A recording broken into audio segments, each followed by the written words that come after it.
ରାଜ୍ୟରେ ଆଜିଠୁ ବଢ଼ିବ ଶୀତ। ଏନେଇ ପାଣିପାଗ କେନ୍ଦ୍ର ପକ୍ଷରୁ ସୂଚନା ମିଳିଛି। 2ରୁ 4 ଡିଗ୍ରୀ ପର୍ଯ୍ୟନ୍ତ ତାପମାତ୍ରା କମିବ।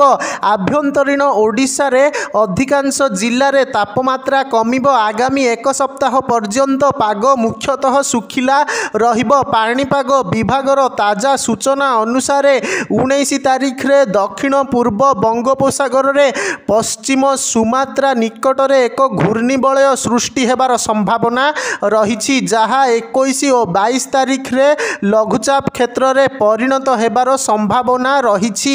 ଏହା ତାମିଲନାଡୁ ଓ ସଂଲଗ୍ନ ଉପକୂଳ ଆଡ଼କୁ ମୁହାଁଇବ ବୋଲି ଜଣାପଡ଼ିଛି।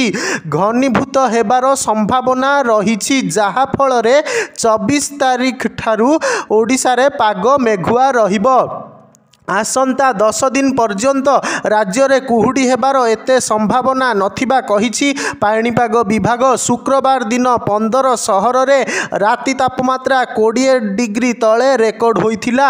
ସର୍ବନିମ୍ନ ତାପମାତ୍ରା ଉଦୟଗିରିଠାରେ 12 ଡିଗ୍ରୀ ରେକର୍ଡ ହୋଇଥିବା ବେଳେ ସମ୍ବଲପୁର ଜିଲ୍ଲା ଚିପିଲିମାରେ 15.6, ଭଦ୍ରକରେ 16, ଭବାନୀପାଟଣାରେ 16.8, ସୁନ୍ଦରଗଡ଼ ବଲାଙ୍ଗୀରରେ 17, ସମ୍ବଲପୁର ଓ କୋରାପୁଟରେ 17.2, ଝାରସୁଗୁଡ଼ା ଓ ଅନୁଗୁଳରେ 14.6, ଫୁଲବାଣୀ ଓ ଦାରିଙ୍ଗିବାଡ଼ିରେ 15, ସୁନ୍ଦରଗଡ଼ ଜିଲ୍ଲାର କିରେଇରେ 15.4 ଓ କେନ୍ଦୁଝରରେ 15.5 ଡିଗ୍ରୀ ତାପମାତ୍ରା ରେକର୍ଡ କରାଯାଇଛି।